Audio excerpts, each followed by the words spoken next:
You are currently keeping yourself entirely broke simply because you are terrified that your neighbors might think you are poor. This is the incredible story of a 34-year-old high-performance acoustic design engineer who was drowning in $100,000 of high-interest debt, hiding his financial ruin behind a leased luxury sports car and tailored Italian suits. What he discovered hidden inside the plain, unpainted protective shell of a multi-million-dollar deep-sea sonar transducer didn't just save his company. It transformed him into a completely self-funded industrial manufacturing titan. The strict invisible wealth protocol he deployed will permanently alter how you view status symbols. Gideon wiped a bead of cold sweat from his forehead as he polished the flawless mahogany veneer of a custom acoustic soundboard inside his high-end showroom. The floor-to-ceiling glass windows looked out over the ultra-luxury fashion district of the city, where wealthy patrons drifted past designer boutiques. At 34, Gideon was an absolute master of acoustic architecture and vibration physics. He possessed a rare instinctual genius for designing ultra-premium, bespoke audio systems and concert-grade acoustic instruments that could make a small room sound like a historic European cathedral. His deepest, most meaningful dream was to build the Ethelgard Sound Laboratory, a state-of-the-art research facility that would pioneer revolutionary, distortion-free audio technology for global standard marine exploration and classical concert halls alike.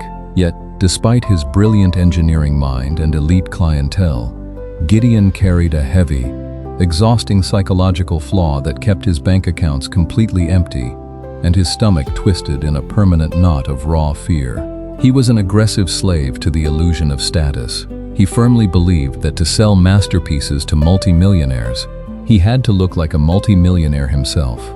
He leased a cutting-edge showroom that cost him $9,000 a month in rent alone. He drove a pristine, high-end foreign sports car with a crushing monthly payment, and he never attended a client meeting without a $3,000 designer suit on his back.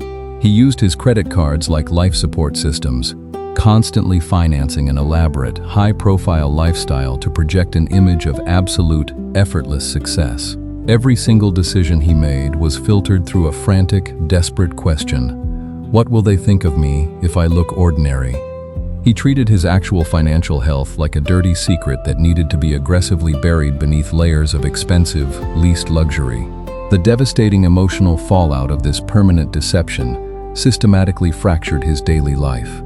His operations manager, a pragmatic, no-nonsense logistics expert who had been with him since his early garage days, routinely warned him that their raw material suppliers were growing impatient with delayed payments. While Gideon was spending thousands hosting lavish dinners for wealthy influencers to maintain his high-status image, his workshop was running out of the specialized carbon fiber weaves and rare tone woods required to actually fulfill his orders. Seeing his manager look at him with a silent, heavy disappointment as she filed yet another final notice from their primary electronics vendor left Gideon with a profound, suffocating sense of internal emptiness. He would return to his showroom late at night after the lights were turned low, his throat tightening with an intense, burning anxiety. He would stare at his reflection in the pristine glass windows, looking at his expensive watch, knowing that his personal bank balance was less than $200. His chronic habit of investing in the illusion of wealth wasn't attracting success. It was actively converting his brilliant engineering mind into a stressed-out, paralyzed commodity. He developed severe panic attacks.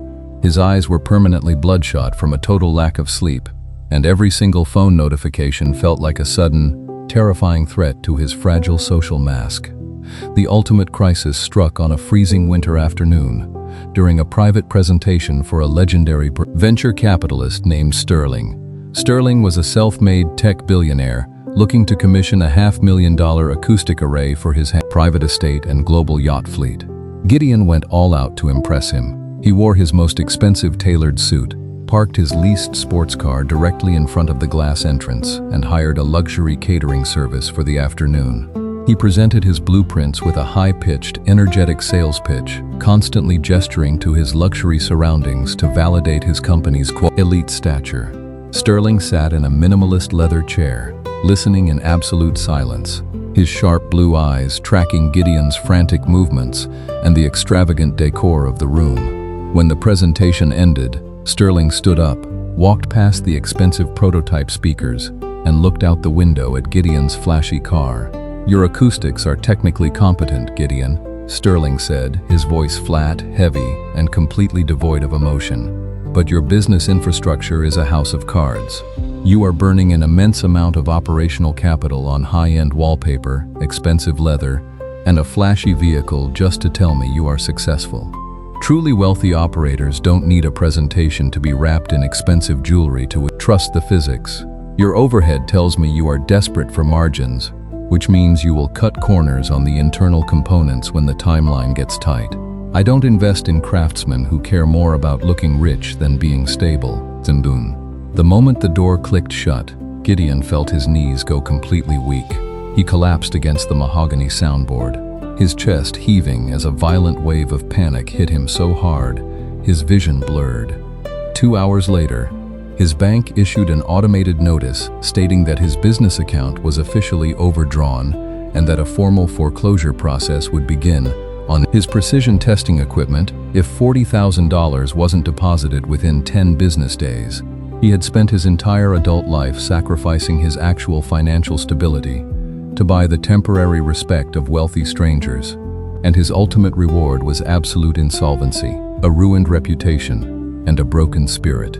Desperate and completely out of options, Gideon drove his leased sports car out of the city center, heading deep into the industrial waterfront district until he reached a rusted, corrugated steel foundry beside the shipping docks.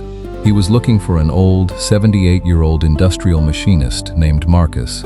Marcus was a reclusive legend in the maritime defense sector, a man who designed and manufactured the high-precision deep-sea sonar transducers used by international research vessels. Despite possessing an immense private fortune accumulated over 50 years of military contracts, Marcus lived in a small apartment above his loud, grease-stained foundry. He wore a faded, oil-stained canvas work apron, drove a 20-year-old utility truck with a dented tailgate, and moved through his cluttered, unpainted workshop with an absolute, quiet peace. Marcus looked up from his lathe, his sharp eyes evaluating Gideon's immaculate designer suit, which looked completely ridiculous against the soot-stained concrete of the foundry. "You look like a man who is spending $50 a minute to maintain an identity he can't afford, Gideon," Marcus said, his voice dry, crisp, and completely unhurried. "I'm completely ruined, Marcus," his Gideon said, his voice cracking with intense, raw emotion as the tears finally broke through his defenses. "The banks are seizing my equipment. I lost the Sterling contract because he thought I looked too flashy. I built a luxury showroom because I thought wealthy clients demanded to see luxury. Now I have nothing. I don't understand how a man with my technical ability can be this broke." Marcus walked over to a heavy wooden shipping crate sitting in the corner of the foundry, pried open the lid with a crowbar, and pulled out a massive, unpainted gray metal cylinder. It was completely plain, devoid of any logos, branding, or polished finishes. It looked like a piece of cheap industrial scrap metal. "Look at this transducer, Gideon," Marcus commanded. "This single unit is worth $350,000. It is going to be dropped 6,000 feet beneath the ocean to map tectonic faults under immense, bone-crushing atmospheric pressure. If I spent my engineering capital painting this cylinder gold, polishing the exterior steel, or wrapping it in fine leather to impress the naval board, the internal acoustic crystals would crack under the pressure. It survives because 100% of its density is concentrated in the internal mechanics. The exterior is intentionally plain, unpainted, and heavy because it doesn't need to look beautiful to do its job. You are failing because you are running a gold-plated business with a hollow center. You are throwing your vital capital into the packaging instead of the engine. For the next 100 days, you will execute the invisible wealth rule. You will completely dissolve your luxury showroom. You will return that leased vehicle, sell your designer clothes, and move your entire operation into a cheap, ugly concrete basement where the rent is practically nothing. You will wear a simple cotton work shirt, drive a beat-up utility van, and force every single client to judge your company exclusively by the raw mathematical performance of your acoustics. Let the world think you are poor while you quietly stack your cash reserves into an unshakable iron foundation. The next morning, Gideon stood outside his high-end showroom in the fashion district, his body trembling with a profound, internal psychological friction. He handed the keys of the property back to the landlord, incurring a massive early termination penalty that took the last of his credit line. He walked into the luxury dealership, turned in the sports car, and walked out onto the pavement carrying his personal engineering files in a simple cardboard box. The internal resistance from his own mind was an absolute wall of emotional fire. As he boarded a city bus, his brain instantly flooded with a tidal wave of intense humiliation, screaming that he was a failure, that his old university friends would mock him if they saw him on public transit, and that his career was permanently over. He sat in his new workshop, a damp, unpainted concrete basement in the industrial district that cost him only $800 a month, staring at the exposed pipes and the bare light bulbs.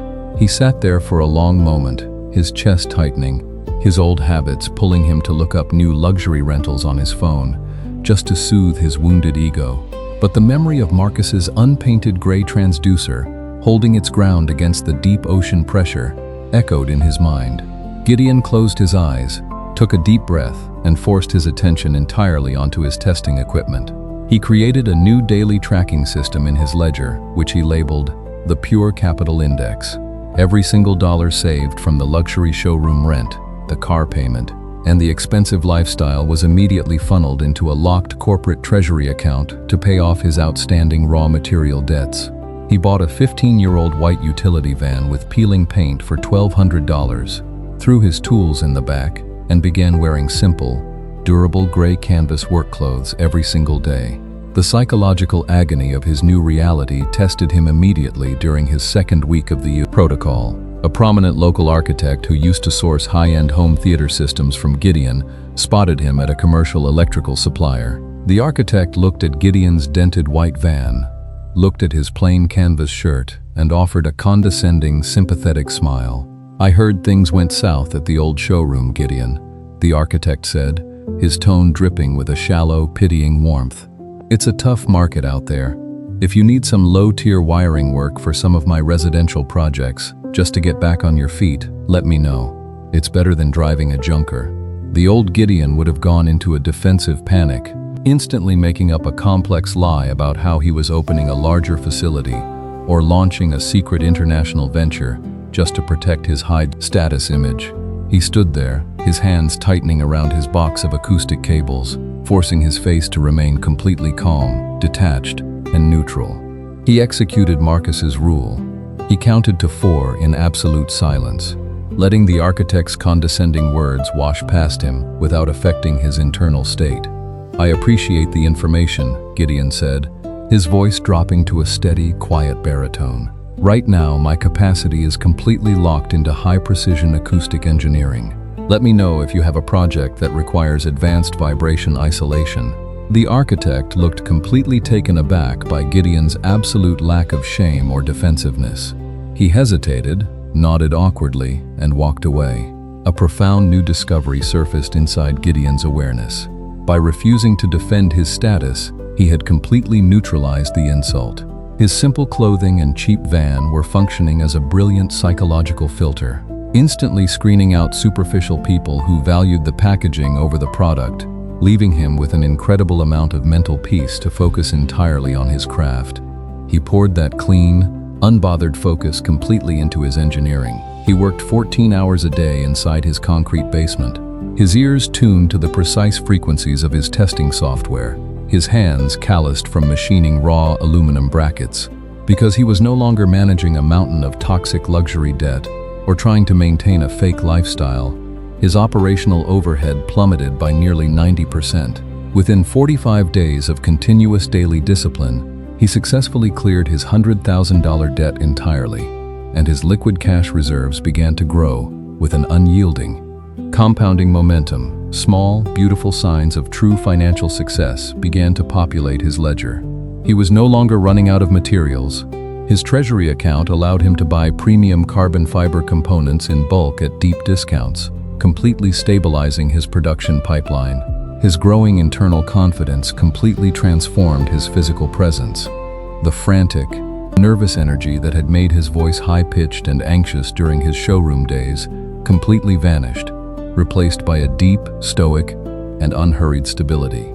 He discovered that when you stop spending your money to look rich, you finally gain the actual capital required to build true, unshakable wealth. And this story is not really about acoustic engineering, luxury showrooms, or metal transducers. It is a severe psychological mirror showing you the exact danger of treating your personal identity as a status contest designed to buy the validation of people who do not care about your survival.